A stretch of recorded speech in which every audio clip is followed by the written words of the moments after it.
Welcome to Voices in Hyperspace. This is a podcast where friends get together to talk all things sci-fi. Our current mission is to watch and review the 1990s sci-fi epic Babylon 5. And today's episode, we're going to be looking at The Fall of Night. This is Legendary Black Lion. I'm Captain Millisila. Hey y'all, this is Sunday. Here we are. It's the end of season 2. And a lot has happened. I don't know how you all feel about it, but a lot of the really cool stuff has been happening in this season. And I'll tell you, this particular past couple of episodes is why teenage me got so into the show. One thing that I did think helped me is because I'm binging it and I'm not, waiting for it to come on Friday or Saturday night. And I don't, and I'm not waiting for it on a certain channel that it might not be on. I can actually find it, and just watching it and sharing it with people is great. I will be sharing later. I'm working on a project and I'm gonna say it out loud because I need to do it. That I will be talking about the series in a series of YouTube essays or video essays. And the idea is like, hey, this is something people need to appreciate a little bit more. And there's some things in this show that is still missing from current storytelling. So hopefully people get into it. Well, I can only imagine how challenging it was watching this when it originally aired, because after today's episode, I was like, roll the next one. Let's go. Yeah. We didn't have the option to binge things. It was like watch it in syndication and hope that you caught all the episodes in order. Yeah, don't be on punishment and can't watch TV. Oh, yeah. Oh. So, The Fall of Night. When y'all saw this episode, just tell me what some of your reactions were. The politics is annoying. Oh, yeah. Well, you have two people on the same side that are clearly on two different sides. But at the same time, they're dealing with the same issue. I thought that was kind of represented in the cute little throwback exchange between the two assistants, Lanier and oh yeah, and Veer. What's his name? And Veer. Yeah, which was like where they get together and vent, which was really cute. But at the same time, it's kind of a recap of the whole season. Yeah, it was kind of a cool way for those two to have a thing that we know that they share in common, but to express it. And then they're like, same time tomorrow? Yep. So it's like they realize what their positions are. And they're like, hey, that's somebody I can relate to. Which, on the one hand, well, by now we can see how problematic it can be for a Centauri and a Minbari to connect. But maybe not those two in particular. Yeah, they're not up there enough. But they're up there enough to know what's happening. Yeah. More than other people. And it was kind of cute because they're technically on two different sides, but at the same time, they're experiencing the same thing. Yeah. Humanized it, which Babylon 5 does a lot. I like how Veer was like, the ambassador is even looking different. And it's like, yeah, Lanier would definitely connect with that because Ambassador Delenn does look different.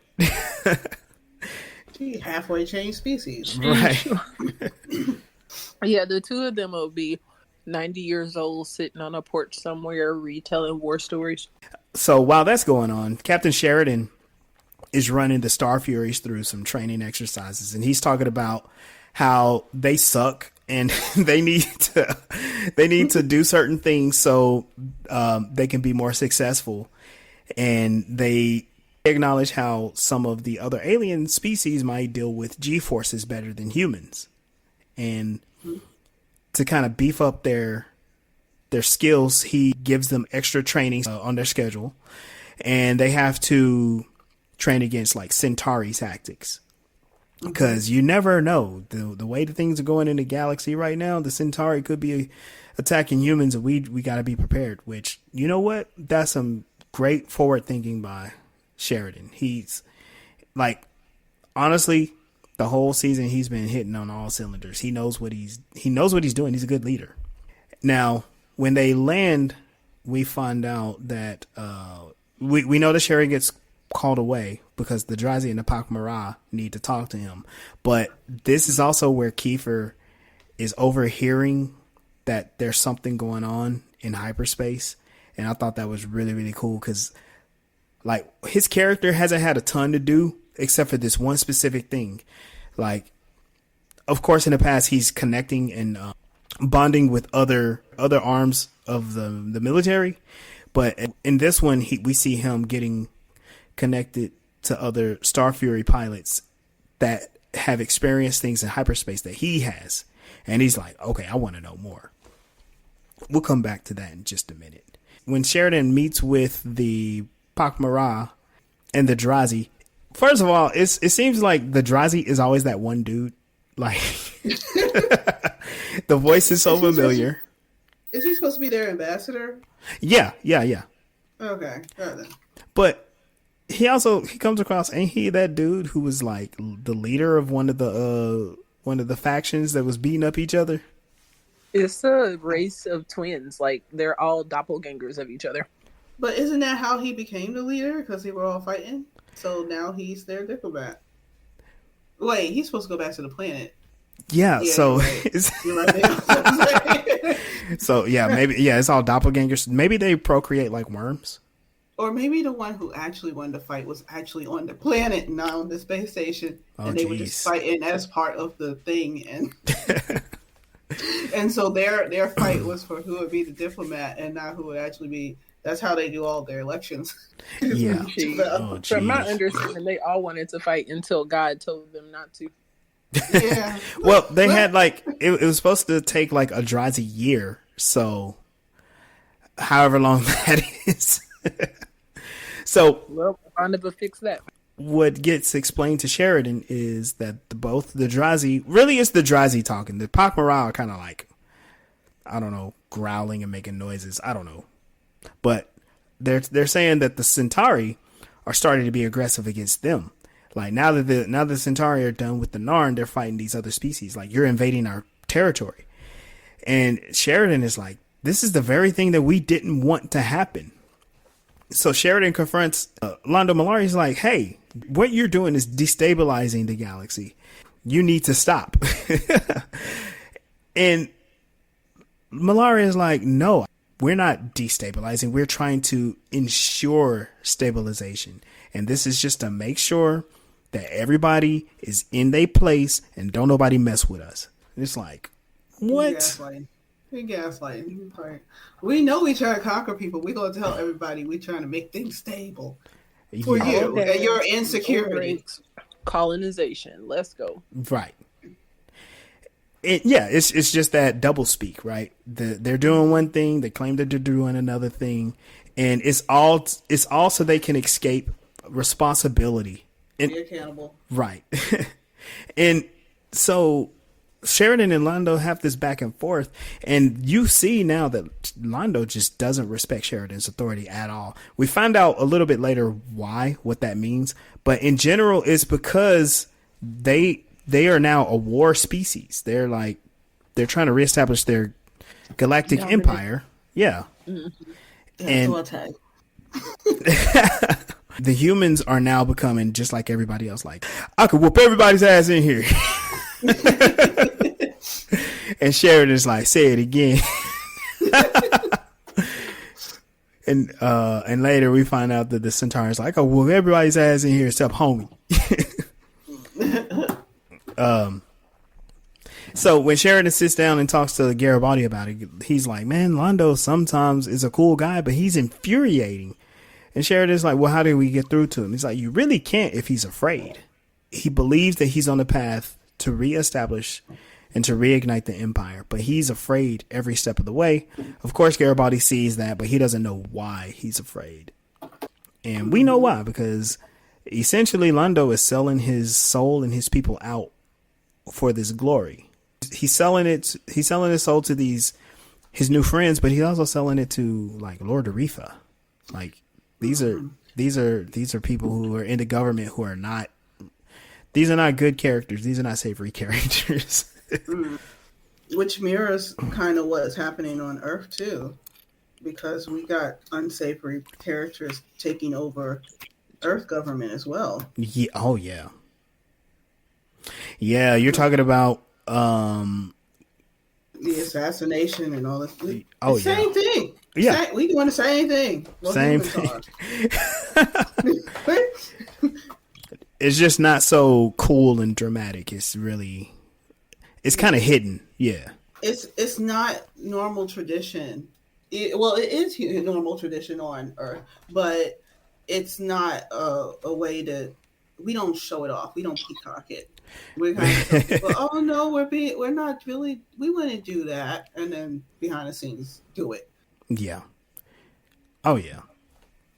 So this goes into Sheridan is explaining how he's been sending reports to Earthdome, but nobody ever listens to him. And of course they don't. Nobody ever reads those reports. Which, let's remember, Garibaldi also doesn't send reports to Sheridan. And like now that his reports aren't going to be heard, just like Jakar's, everything's not being heard. Yeah. Every time you talk against the narcissist, all of the flying monkeys are going to listen to you. And the Earth is being the whatever Earth Alliance are being flying monkeys for the Centauri. They don't know they're going to get attacked too. So we see the discussion of the starfighters who are like, yeah, we see, there's a thing in hyperspace and we've seen it. It's like, maybe it's the ghost. And Kiefer is kind of eavesdropping on it. In the meantime, we see that we get some special guests from Earth. This is Frederick Lance and Wells, who are both part of the Ministry of Peace. I wanted to say the Ministry of Darkness. That is pro wrestling. That is not. I was thinking the Ministry of Magic. Shit, now I can't say it. Moving on. But the Harry Potter thing. Oh, yeah, okay. Yeah. Okay. Wizardry. So they meet with Lance and Wells. It's Ivanova and Sheridan, and they're talking about how, like, oh, we got this really cool thing that's about to happen. We just wanted to come down here to make sure that we're, we know what's going on. We want to make sure that we're doing the right thing. And when two really old white people talk about, oh, I just want to see how things are going and make sure we're doing the right thing, we know some shenanigans is about to go down. Especially Lance. That dude looks like he's like 1 foot in a grave old. You know what I mean? Yeah. Whatever it's called where maybe it's entitled. I'm going to look up indignant, but he was giving very much that, but he tried to like smooth it and be all nice. But as soon as he's not getting his way, his entitlement started creeping up. Oh, yeah. Like, every decision that is being made is a direct insult or attack against him. Like him personally. About you. Right. We got like a whole planet of people that we're trying to represent. If democracy really was representative of the people. But we know it's not. Moving on. Yeah. Yeah. And he's showing his fear too. That he's insecure. He's putting on the front of security because I have this title and I'm here to do this and you're supposed to listen to me because I have this title. And then as soon as you don't listen, he doesn't know what to do with himself. Yep. He just gets angry. And so Ivanova is the one that gets assigned to show Lance around, to be the liaison. Of course, she runs the day-to-day of the station. And they're talking about having children and grandchildren. And this is where Lance is talking about he wants to leave them a legacy. It's very subtle, but you can hear his pro-human rhetoric where he's like, I want to make sure that everything's going to be here for them. I want to make sure that my work is important, right? And we don't exactly know what he's talking about just yet, but we will shortly. We're getting some hints, like, while we want to be made sympathetic for him in the show, the way that he talks is vague enough to just be like, wait a minute, what does he mean by that? You know what I mean? Yeah, it was kind of reminiscent of Vester and how he was like, I'm not a bad guy. I go have picnics with my family out on so-and-so, and it's lovely, and I love my family, blah, blah, blah. And it's like, yeah, we know you're a human. you're an asshole human, though. Right. Like, that doesn't change anything. Right. They tried to humanize him. I have grandchildren. I want to see that they have what they need, and protect their interests and make sure they're safe, blah, blah, blah, because I love them. I have people that I love. I like this festival. So are you saying that nobody likes Lance either? Because nobody likes Bester.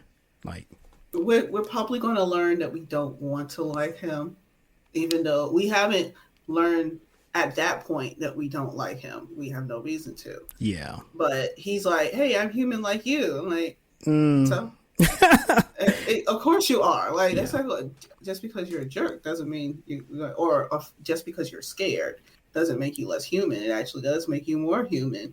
But it's the way that you're going about it is going against what we would like to be doing. Thank you. Yeah, when you're alienating people, it doesn't make you very sympathetic. While that's going on, CNC gets a message, and they say that it's coming from Sector 3, and there's a Narn heavy cruiser making contact with Babylon 5. And this is wild, because we thought that the war was over, right? Mm-hmm. And the Narn heavy cruiser reaches out to Babylon 5, talks about how they've been on the run for a while, and they need sanctuary. They would like Babylon 5's help. And Sheridan offers, he said, I'm going to give you everything that I can to make sure that you're okay. And we're starting to see that there could be some potential friction in the future, because we already understand that the Centauri are like being expansionistic, but Sheridan is like, I don't care about none of that stuff. We like the Narn. We're going to take care of them. And he promised Jakar last episode, like, hey, whatever y'all need, I'm going to do it to make sure y'all free. And I was really concerned about how that conversation with Jakar was in private. And he's with this private organization that's working behind the scenes to try to make things better. But that call came straight to the bridge. Yeah. With all kind of staff sitting around. I'm like, is this a conversation we just having in front of like private Mr. who knows who they are over there? There were even some times when those members of the crew were walking by and giving what I felt were dirty looks. I'm like, this sound dangerous. Yeah, we will. As this story unfolds, we'll explore a little bit more of why some of those people might have dirty looks. But a lot of it is like they don't know what's gonna happen. They don't know what to do. Like, where does Earth stand in the aftermath of this war? We switch to seeing Ivanova's in her quarters, and Wells comes in and he wants to speak with her. He starts to flatter her. You know, he's going over her career. He's like, hey, look, you know, we know that you've worked your way up the ranks and you've gotten some, you got some respect in what you do. What do you think? What do you see for your future? She's like, oh, you know, a couple years. I would definitely hope that I'm captain in a ship one day. So she has like military career ambitions. Wells goes like, hey, what if we offered you a little bit of a shortcut, an incentive, if you will? And he talks about, like, you know, with your position, you hear a lot of information that can be useful for Nightwatch. And she's like, I thought the Ministry of Peace and Nightwatch work together. He goes, well, you know, Nightwatch is a slightly different division of the Ministry of Peace. So we're going to be discreet. We don't need to tell them everything that we're doing. Basically, he's talking about they want to be a secret police. Like, they're, you know, they the snitches of the galaxy. And Ivanova is like, look, I want you to know something, son. Snitches get stitches. Yes. She cussed him out, basically. How dare you insult me? I love the way she handled it. She stood her ground. That's what I've learned about dealing with controlling people. Like, they try to talk you around what you already are trying to do in order to do what they want. And she said, no, I'm standing my ground. And that's exactly how you handle it. And I love the fact that she's that stubborn. She's stubborn in the right way. She's decently stubborn. And that's how you handle people like that. Yep. And then when she goes, she calls for the door and she goes, excuse me. She's like, you can leave now. So pretty much out of that scene, we know that Ivanova, she ain't fooling around with no Nightwatch. Her kicking him out like that was her holding her boundaries. She said, I'm sticking to this. This is my boundary. You're not allowed here. And that was so awesome. Yeah. And she even said, like, oh, I've heard of Nightwatch.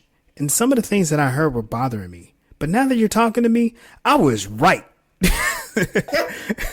I understand. I won't. Piece of shit, scum of the earth. Yeah. And so Wells leaves, and he has this sense of like, I'll just check you out later. In other words, there's still a chance. Like, nah, bro, give it up. She don't want you. Which, okay. He also comes across as being like super slimy and gross. Like just this manipulative ball of slime. That's what he is.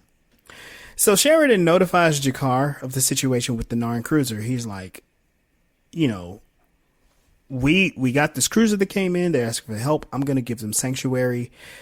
We got some people from Earth. They wanted to talk about the Narn Centauri conflict.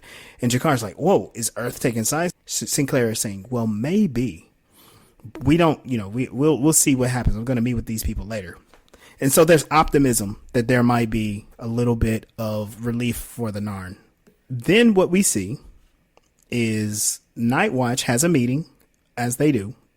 And this makes my skin crawl because Wells is walking around. He's talking to all these people, and it's a lot of people in that it looks like a break room.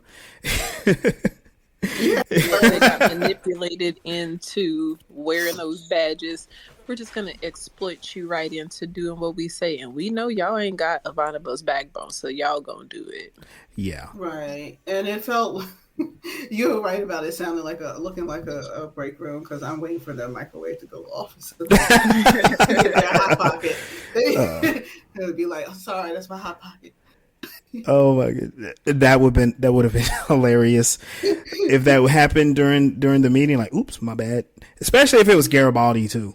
But no, it needed to be the security guard, the one they got. Was the gentleman being berated the same guy who's been every couple of episodes like, yeah, I'm still wearing my badge for these 50 credits? Yep. So he was literally wearing it for the money, but he got caught up in the whole, yeah, we actually expected you to do something to wear this. Right. He thought he had to never wear this accessory. Because that's what they said. They don't put in the fine print they want you to snitch. No, he said it. He just said it real quick. It's Zach. He said it amongst a whole bunch of other crap. Oh yeah. He finessed and then threw in that little. It was like the small text. The fine print. Yeah, the fine print. So yeah, that's what it is. Wells singles out Zach Allen, Mr. Allen, and he's like, hey, you haven't been sending any reports. Many of your colleagues have. And Zach is like, well, ain't nothing to report. Like, what do you mean? and he berates him and he intimidates him into selling out this shop owner. Mm-hmm. The shop owner was talking about how he wasn't happy with certain things on Babylon 5. And apparently that's a no-no for Nightwatch. And if y'all remember, the purpose of Nightwatch is to spread peace and hope and make sure people think the correct thoughts. And that comes across as being like, don't say any anti-Earth. Don't make it look like we have problems. Don't make it look like we have conflicts because we'll just remove you. Mm-hmm. And so they supposed to be the snitches of the galaxy. And Zach, all of a sudden, not all of a sudden, but I'm going to just say it like this because he hadn't really done anything all season. He all of a sudden starts to feel conflicted.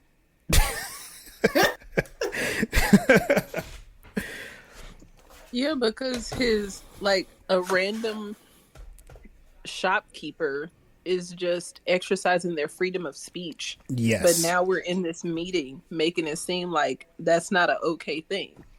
And Zach even goes like, I thought we could exercise our own discretion. And he gets just intimidated for that. It's bad because nobody else stands up for him either. They're all watching. this is kind of like that group think where you got a group of people who are already been manipulated, and people have been made suspicious of everybody. And even among their own ranks, like, oh, you're not going to be like us. You're not going to be like us. That's why Wells said it out loud. Zach is being judged by his peers. And now if he doesn't do what they say, he's subject to the same type of scrutiny. Like, what you be saying, Zach? What's wrong? What's wrong with your job? What's wrong with your pay? We might need to give you a visit. Make sure you. It's really giving mob protection services. Like, yeah, we're gonna be here for our payment to protect you. Extortion every Thursday at 3. And it's like, what? We're fine. Are you really? What happened to this shelf? Like, why did you just break that? Yeah. So while that's going on, Mitch shares with Kiefer a data crystal from a ship, and it's the data that showed. It's the data readings for when he encountered the ghost ship, the shadow ship in hyperspace. And he's like, look, I wasn't able to get a look at it, but, look at the neutrino emissions. It was something that I've never seen. When you're in hyperspace, this is a good indication. So, Kiefer doing his thing, trying to investigate without anybody knowing, which, poor Kiefer. It's just one of those things. Like, on the one hand, it's like, I get it. Like, you're obsessed, and you can look into it, and you're right. So, poor old Kiefer. I was kind of glad that he got to get more information on the darkness. Now, we know it's the darkness, but he's been inquisitive about it. And it's kind of like, are you rightfully inquisitive? Because most people under logic would try to stay away from that. But at the same time, it's like, we know that you need to know what that is. We also know that it will kill you in a millisecond. So yeah. Yep. We switch to seeing Jakar approaching Ivanova and Lance. He's introducing himself, and he says, I can do things to kind of help you all out. Because Jakar is trying to find a way to make it into the good graces of humans, because he thinks oh, well, they're going to be here to help us, right? So he wants to be a part of that. But Lance, he has this shocked and appalled look on his face when he realizes who Jakar is, and he's like, nope, I gotta go. The Narn, who are on that battleship, the battle cruiser, they're explaining how long it's going to take to make the repairs with Captain Sheridan, and we got to power down the ship, and then once we power down, it's going to take time to power them back up. So we want to make this kind of quick, And Sheridan is like, okay, it's going to be all good. In the meantime, well, as that's going on, Lance confronts Sheridan, and he's like, we heard that you are harboring a Narn warship. Is that true? And he's like, yeah, they came for us for help. And we're helping. He's like, no, you need to stop immediately. You're jeopardizing everything that we're working for. He's like, what are you talking about? And Lance explained, we have just entered into a non-aggressive treaty with the Centauri. And what you're doing is jeopardizing that alliance. We need you to stop helping them and hand them over to the Centauri immediately. Mm-hmm. And Sheridan is like, hell no. That's what he was like. Hell no. That really, it gave me really palpable nervousness, because the desperation from the Narn captain and the surprise from the Babylon captain, where did y'all come from? We didn't know that any of y'all warships even survived the attack on y'all's homeworld.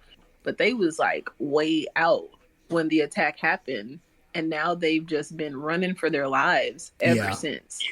Mm-hmm. And to finally find just a respite to try to take care of their wounded, recharge, and just survive. They're not even asking for anything extreme, please help us fight, right? Now, can you just like give us 20 minutes to catch our breath on this one? Right. Yeah, Right. exactly.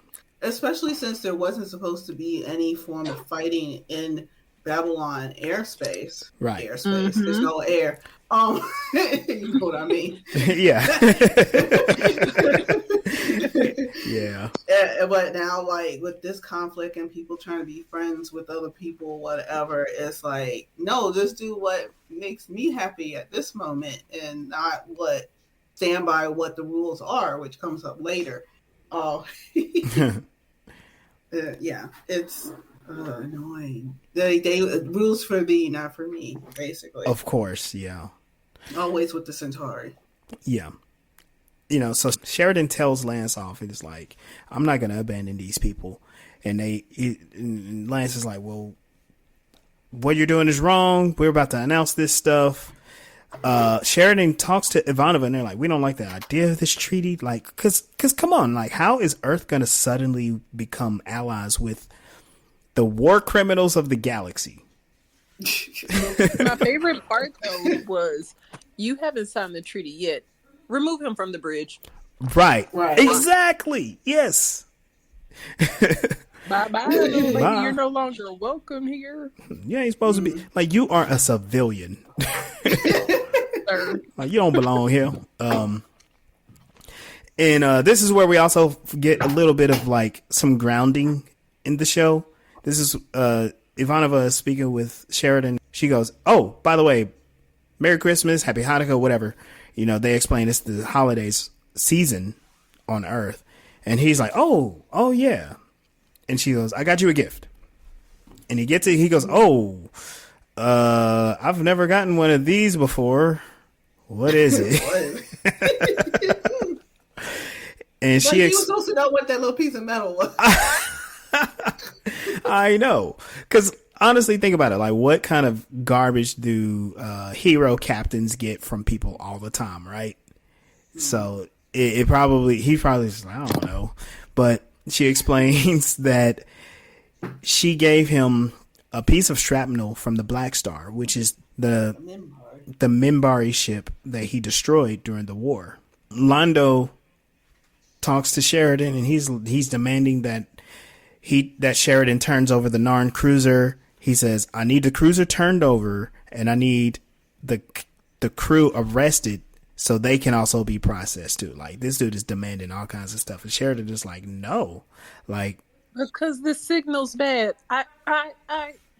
Yeah. That was great. Yeah. He gets out of that call, and he calls the Narn ship. He's like, look, here's what's gonna happen. Everybody knows that you're here now. It's time for you to go. Can y'all get out of here fast? He's like, no, we can't go fast. We gotta go slow. He's like, can you make it to the jump gate? He's like, I mean, it's gonna take us a minute, but yeah, we can try. He's like, all right, go. Like, let's get that going. As the Narn ship is trying to go, a Centauri war cruiser comes through the jump gate, and they immediately demand the turnover of the Narn battle cruiser. And Sheridan's like, nope, not today. And he orders the starfighters to escort the Narn cruiser, and he activates the battle grid on Babylon 5. He's like, I said I was going to protect them, and we are. And he turned, like, this dude is using everything that he's got. Lance, he's like, no, you are jeopardizing everything I've worked for. Ooh. Oh gosh. Get your ass on my bridge. He's so concerned about the quote unquote peace treaty. Which, I mean, I guess if you're a dying old man and you want to make sure you have a legacy, you want a peace treaty, be like, yes, I got the peace treaty. But like, man, it's a fake peace. It will never happen. I kind of thought about the fact that he hasn't been there to see like how everything's going. Like, he seems like someone who throws around his power behind a desk. So yeah. he doesn't, he's looking at the paperwork, making decisions, and not actually knowing what's going on, especially since people ain't turning in their reports. And so he's like, geez. Well, at the least, let's make friends with the people who are the most aggressive, which is a strategy technically. That But is some weak shit. That's what I was about to say. It is. Like, it's a strategy. Like I said before, he is very insecure. Yeah. And he's got to step from behind his desk to make sure people do stuff. That's not where he feels most comfortable. He needs to be on his comfy chair. So he can't. Yeah. So, like, he's not a warrior like the other people. He hasn't seen hardship like the other people. He can only he only knows how to suck up. And like his friend, or the Nightwatch guy, is like, oh well, the first thing he says about Ivanova is like connections and stuff like that. So like, she actually did the fucking work. Right. They don't understand that. Their world is connections and who I know and who I can suck up to. They're basically like the Centauri themselves. Yes. But in human form, which is why we see ourselves in them. Well, they originally saw themselves in them. It's all bureaucracy. It's like, yeah, these guys are not, they're not in the military. They're not fighters.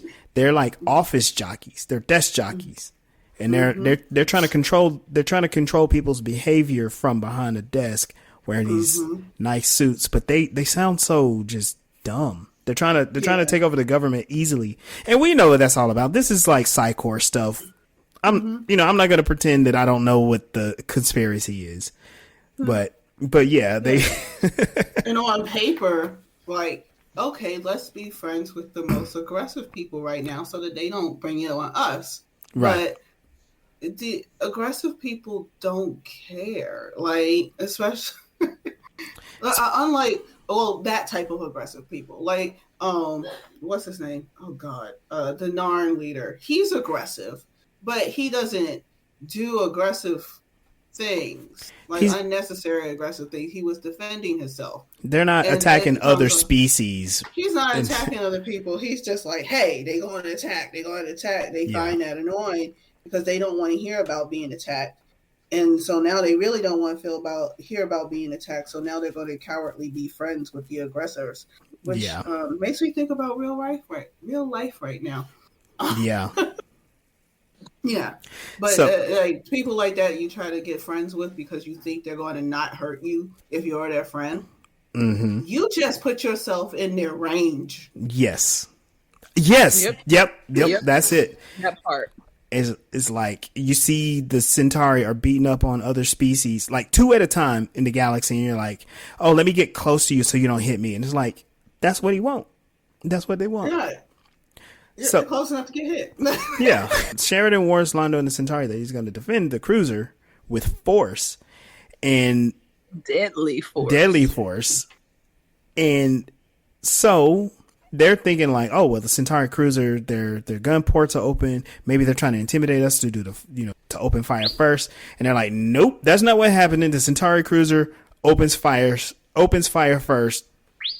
Shots fired. And now we're in a shooting battle with the Centauri.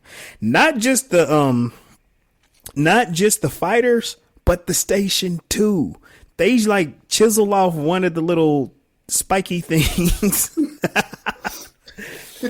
I guess that's an array. Whatever that is, it looks like it could be used for communication or something. Maybe, I don't know. But the Centauri, they're like, we don't care. We about to, y'all in our way. We about to take y'all out. And Sheridan is like, okay, open fire, free fire to the Star Furies, and they go at it. There's a shooting battle right in Babylon space. That was blowing me away. As they were ordering the fighters to go outside and to escort the Narn ship to the jump gate. And then you got Londo on the comms yelling and screaming like you run shit.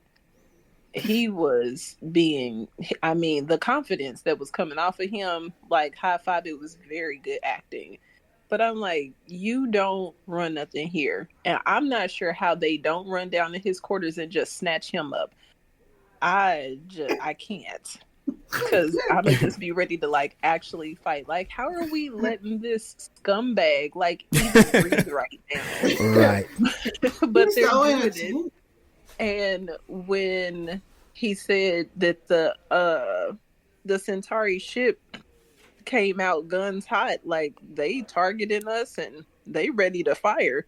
Right. He was like, well, we need to be ready back and to shut the storm doors or whatever, and it went dark on the bridge. I'm like, ooh, this shit's going down. Yeah. Excited. Battle mode. Yep. Well, what's his name was throwing a tantrum the whole show. Like every time you saw him, he's just yelling at people. Oh yeah. Londo? Londo, yeah. He's throwing a tantrum the whole episode. And the result of this skirmish is the Centauri ship gets fucked up. They the Narn ship makes it through the jump gate, but the Centauri ship starts to explode, like from all the damage. And it's like, man, like. And Sheridan's still like, it's still time. Send out the help. Like, we gonna fuck y'all up, but we gonna patch you up. But Ivanova's like, nah, forget it. It's too late. She's like, don't bother. God has spoken. And in the aftermath of that, Lance is over there reprimanding Sheridan like, you have jeopardized everything. You have disobeyed direct orders and you've jeopardized our peace treaty. And then Sheridan gets back at him, was like, nah, son. The ink ain't even hit the page, my boy. He's like, I followed orders. Are you saying you want to punish me for following orders? He's like, what orders? And he gives the general order that anyone not in a shooting war that asks Earth Force for help, that the captain will render help. And he's like, I did that and I'm supposed to. And Lance is all bewildered. He's like, oh, damn. But then Wells comes up and he's like, okay, no, you cool. You did follow orders. And we agree. Like, you didn't do anything wrong, but this does look bad for our peace treaty. So what we think that you are going to do is you're going to apologize. He's like, apologize for doing my job? Man, he filled in his mouth a little bit. He's like, what? He's like, yes, you know, with our new allies, we want to make sure that they know that you feel sorry for blowing up their ship. And he's like, but I don't. He's like, not only do I not apologize, I do it again. Like, all right, I'm ready to do it now. Let's come on, bring it on. How many more of those little ship shots? The Star Killer is here. And then that's where Wells says, you know, or we could find somebody who would be more cooperative to take your place. Mm-hmm. And he's like, so you got that apology typed up? He's like, no, we don't need to type it up. You are free to write whatever you want. That was a mistake. Yeah.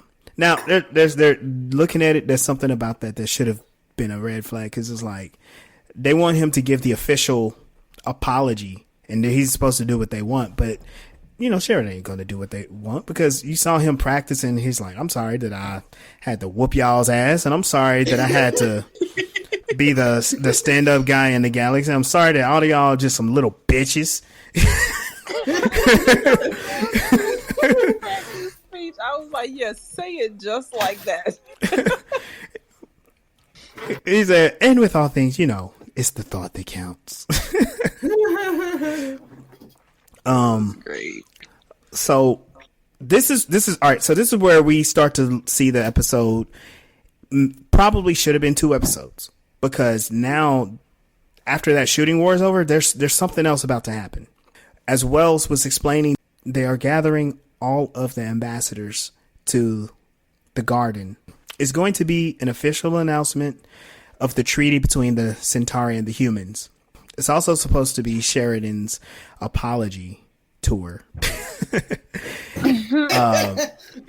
And so And so we get to see Sheridan in his dress uniforms, which actually look really cool in the show. I feel like they got more of the military look better than the Star Trek uniforms, but of course the Star Trek uniforms are not supposed to be militaristic. They're just supposed to be futuristic. Anyway, sorry to throw that out there. They can't have wrinkles.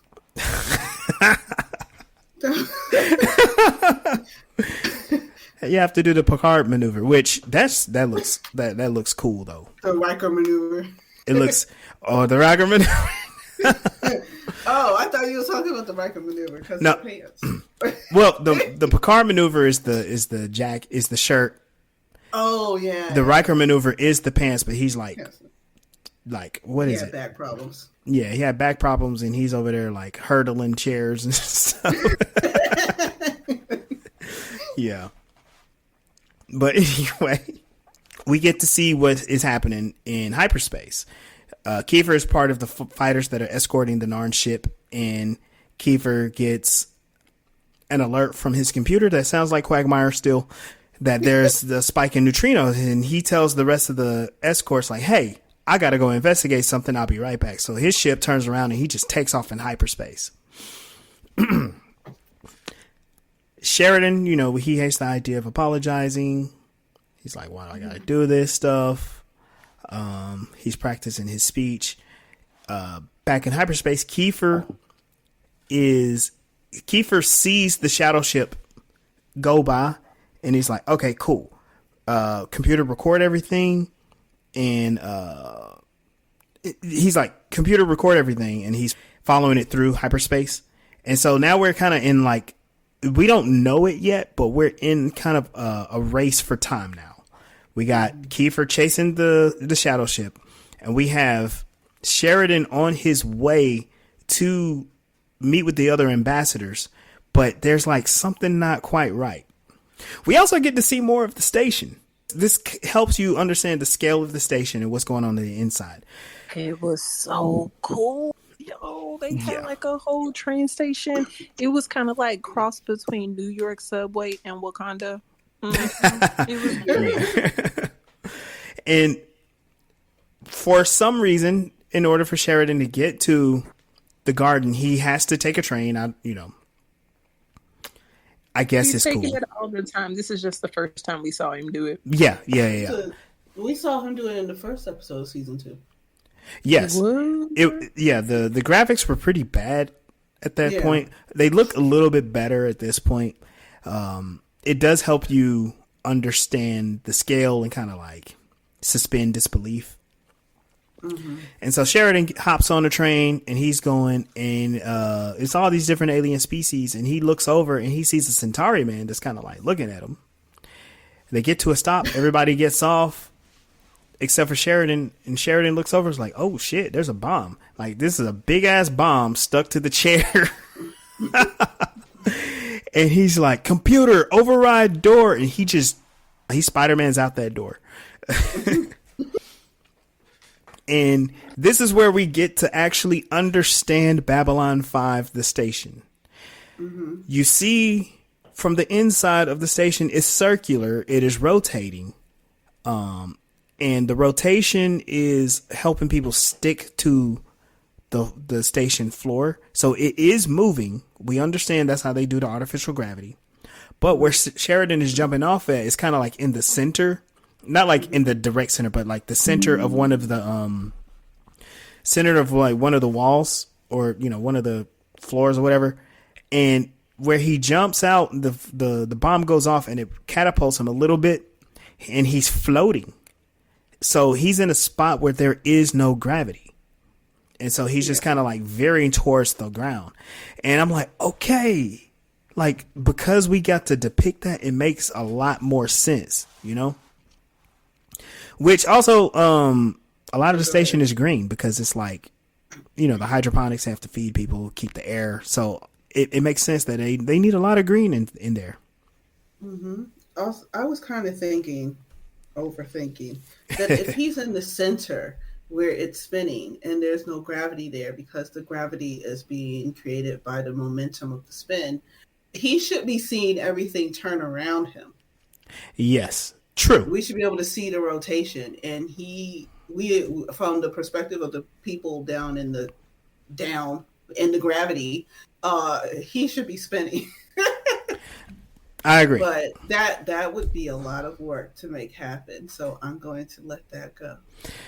We also don't know how. Technically not, because I'm saying it. But we also don't know how fast the station is moving.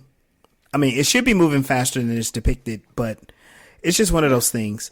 It should be moving fast enough to hold up the mass that it's holding. Yeah, because it's the same. We used to do this experiment when we were kids. To take the Easter basket and put like an egg in it and spin it on your hand or your finger, and the egg would stay in it. Like, that's how the station works. Yeah. And everybody is watching Sheridan slowly descend. And this is where we get from Ivanova and Garibaldi. Like, yeah, he's essentially weightless, but he's moving towards the ground at basically 60 miles an hour. So he's going to hit the ground and go splat.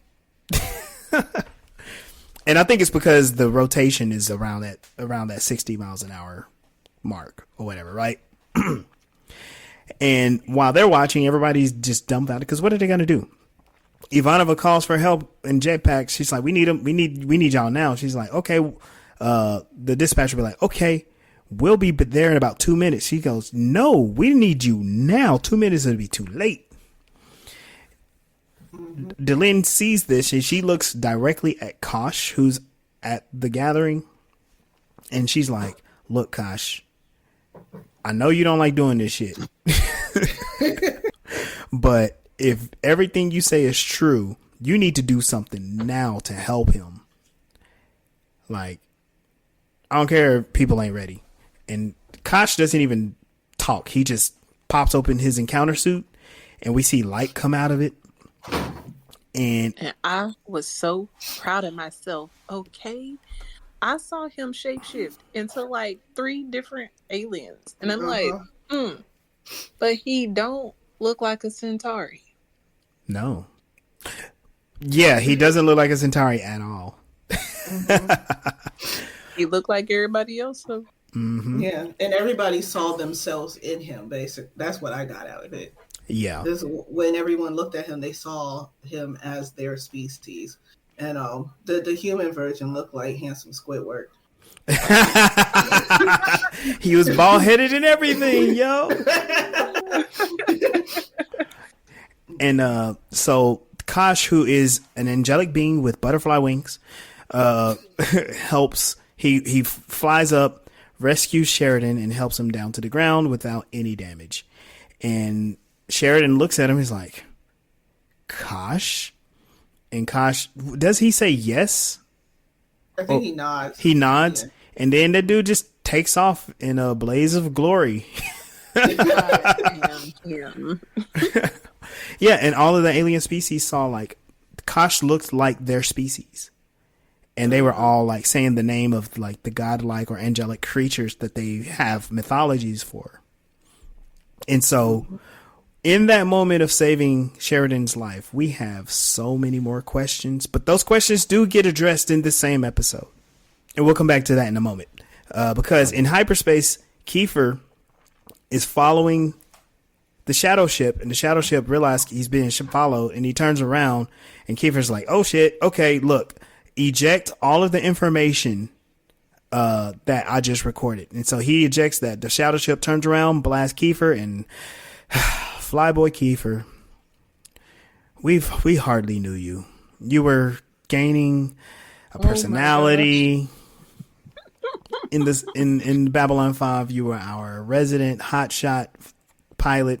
And that's because Jeffrey Sinclair is gone. But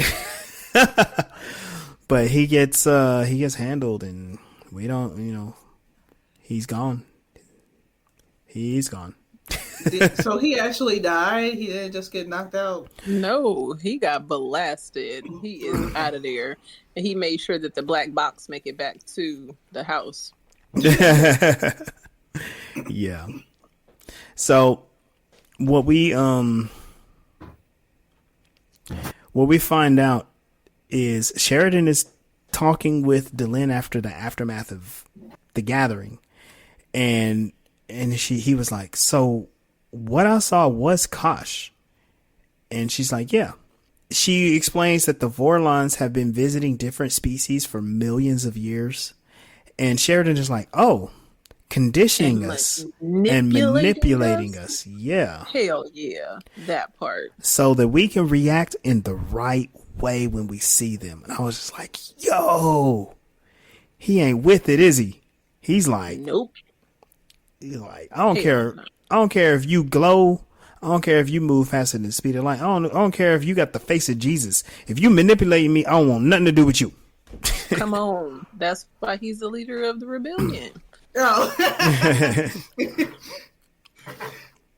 And this is where they have a discussion about, like, people don't know that it was Kosh. Only Sheridan knows. And as long as nobody knows, that means the shadows don't know. And so they also have to keep the secret of the shadows and now the secret of the Vorlons. All of this is culminating into just like a bunch of secrets that can't nobody keep. As the show begins to end in its finale, we learn that Kiefer's ship is still out missing. The different species were sharing what they saw, and they were talking to Londo about it. And they were like, "What did you see?" And Londo was like, "I saw nothing." Which that means, so sad. I mean, yeah, right? He looked sad and he looked like sick. I was happy. I just was really.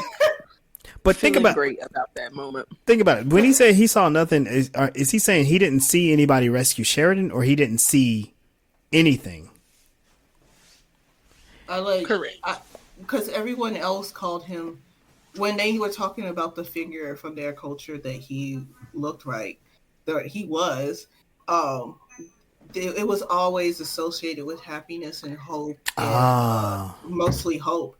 Whereas his people don't really have hope. All they do is scheme and fight, and drink. Everything is about trying to get over each other. Yeah, and drink and party. Yeah, and lust. Like, they don't have any type of light that they look up to in their culture. And so he's worried. So there's no spiritual connection to anything in the galaxy for the Centauri. It makes me think too, like, were the Centauri targets to become agents of the shadows in the past? We know that the shadows visited the Narn because of the book of Jaquan. So it makes me curious. Maybe the Centauri were conditioned by the shadows. Maybe that's what's going on with their society. And they're more susceptible to the shadows, apparently. Yeah. Ooh-wee, now that's interesting. Let's go. Yeah, they're the ones that desire the most. Yeah. And all the other cultures said, what I desire is what I can work for. Yeah. And he's the only one that was like, just give it to me because I'm entitled. Yeah, they desired empire because it was cool. So we get kind of an epilogue here. The Earth Centauri non-aggressive treaty is signed and everything, that's kind of cool on that front. But the Centauri begin to widen their war, and they're going after more of the non-aligned worlds, and they're causing so much strife in the galaxy. And with the treaty, that means Earth, therefore Babylon 5, really can't do anything to stop it. On top of that, Nightwatch is increasing its activity on the station. We get to see more of those bands being worn by security people. We see that shop owner that Zach was forced to sell out. He's being escorted out of his shop, and shop is being closed. And they put a sign that he was having seditious conversations or something like that, like unloyal conversation. They're kind of doing the 1984 Big Brother thing with that. And it's just like, it's sad because Zach looks conflicted. He's like, oh man, this is my fault. This is my fault, and this is not what I signed up for. I just wanted the extra 50 credits. That's what happens when you He's an informant for the CIA. Anyway, we'll probably touch on that for our retrospective when we get a chance. In the meantime, we hear about how ISN was sent a message directly that shows footage of a brand new species and a brand new vessel that was seen in hyperspace. What is there to know about this new species? Well, this is Kiefer's footage, and it shows as bright as you can see in hyperspace the shadow ships as they destroy Kiefer's ship. And there we go. The end of the episode. The one thing that we were hoping wouldn't happen happens. Mm-hmm. And we are done with season 2. The galaxy is turned over.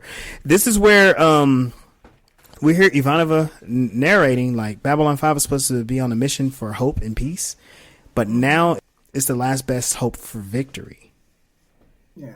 And now we're getting this kind of ominous foresight of what can be in store for us in season 3. It reminded me of when I saw it with my dad when I was a kid. And I had a discussion with him about God in general and how there are so many different religions that teach like basically how to be a good person or represent a higher power that can help you. And if my thought was, if Jesus was born in one little place during the time where we didn't have phones, and having this conversation before internet was popular, how would him being alive for 35 years spread to enough people to save their lives if they needed to know who he was before they died? And my logic at that time was that because there were other figures around the planet that also taught the same thing, that maybe God just showed himself in different ways to spread himself out amongst the whole earth. The same way Ambassador Kosh's people showed their self all over the planet, all over the galaxy as different in different ways. So we're seeing light and goodness, but from their own perspective. And what's interesting about that part, and it's kind of interesting for the whole show, everybody is put in a position where they have to do things that they're not ready for. Mm-hmm. And it puts so much at risk. With Kosh having to reveal himself and save Sheridan. He had to save Sheridan for a very specific reason, and we'll see what that reason is in season 3. But Kosh wasn't ready. It was a big risk because he had to do that in front of everybody. And Sheridan's like, I get it now why he said if he revealed himself, he would be recognized by everybody. Mm-hmm. Our heroes don't want the shadows to be known just yet because they're not ready to fight them. They don't have the equipment. They don't have the people. And if the shadows know that they know the shadows are there, the shadows are going to attack. They're not attacking now because they feel like we don't know who they are. Right. And so we're in a place where so much is being revealed and our heroes are not ready. And also we're putting this weird alliance with the Centauri, who are being horrible, horrible creatures in the galaxy. And we got a cliffhanger for a break until the next season. So yeah, it's a huge setup for next season. Yeah, huge setup. And we'll let those hang out there as we get out of here for this episode of Voices in Hyperspace. I'm excited that we got to share this for a while, for this long. And into season 2, beginning of season 3 is coming. That means we're almost halfway through with the series. Yeah, it's gonna come to an end. And here, let me tell you the truth. I don't care because I watch this once every couple years anyway, like the whole way through. So let me say thank you all for joining us for this episode of Voices in Hyperspace. You can join us on Facebook, Instagram and TikTok to continue the story, continue the conversation. You can find me, Legendary Black Lion, on Instagram. Join me and let's talk a lot of cool sci-fi things. I'm Captain Mel Asylum. Thank you for joining us. I can't wait to see you for season 3. You can find me on melsrebellion.com and let me know if you want to read any of my books, because I am looking for beta readers right now. This is Sunday. See y'all later. All right. Thank y'all for joining us, and we'll see you out there.